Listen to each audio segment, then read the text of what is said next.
सभी को जय भीम, जय शिवराय, जय महाराष्ट्र।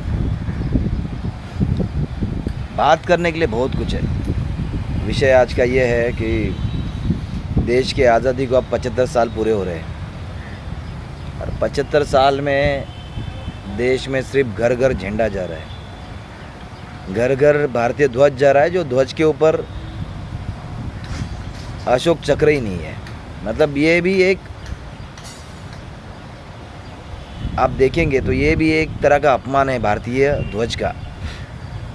ठीक है, इससे अतिरिक्त विषय ऐसा है कि घर घर ध्वज जाना ज़रूरी है, या उससे ज़्यादा ज़रूरी हर घर में रोज़गार जाना ज़रूरी है। घर घर ध्वज जाना ज़रूरी है कि उस ध्वज को लगाने के लिए घर ज़रूरी है। सिर्फ ध्वज देने से अच्छा है किसी को रोज़गार दो, किसी को घर दो, और घर के साथ में लोगों को आगे बढ़ने के लिए प्रोत्साहित करो।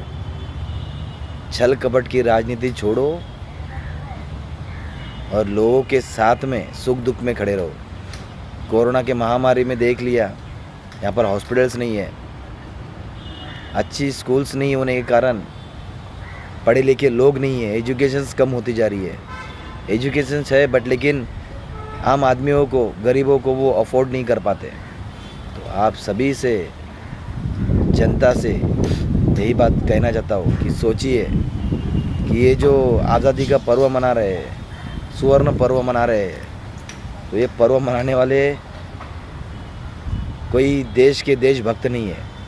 अगर आपको देखना है तो आप कभी भी देखिए, इसके पहले का इतिहास देखिए। झोपड़ी में रहने वाला बंदा भी जाके ध्वज खरीद के लगाता है, लेकिन जो अमीर लोग हैं, नेता लोग हैं, वो सिर्फ़ और सिर्फ आज़ादी के दिन ही ध्वज लगाएंगे।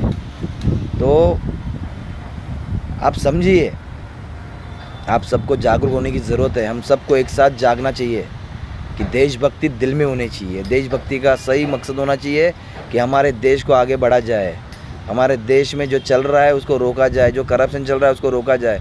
आज 7 साल में आप देख रहे हैं, 7 से 8 साल में महंगाई बढ़ गई है। ये महंगाई कैसे रोकी जाए, इस पे ध्यान देना चाहिए।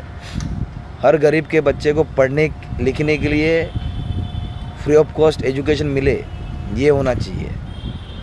हर मरीज़ को मुफ्त में इलाज मिले, या फिर उसके बजट के हिसाब से उसका इलाज हो।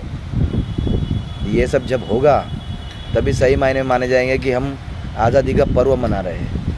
नहीं तो किसी अपने ही बंदे को राष्ट्रीय ध्वज का निर्माण करने के लिए कॉन्ट्रैक्ट दे दो, अब उसको बेचने के लिए तुमको पर्व के मामले में करना पड़ेगा।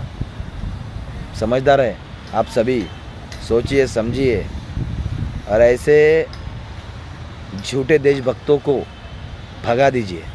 ऐसे झूठे देशभक्त जो आज देश की पूरी जमा पूंजी ख़त्म कर चुके हैं, बचा कुछ नहीं है देश में। बेरोजगारी, घर नहीं है, गरीबी, बीमारियाँ। सोचिए समझिए, शिक्षित बनिए, सच्चे के साथ खड़ी रहिए।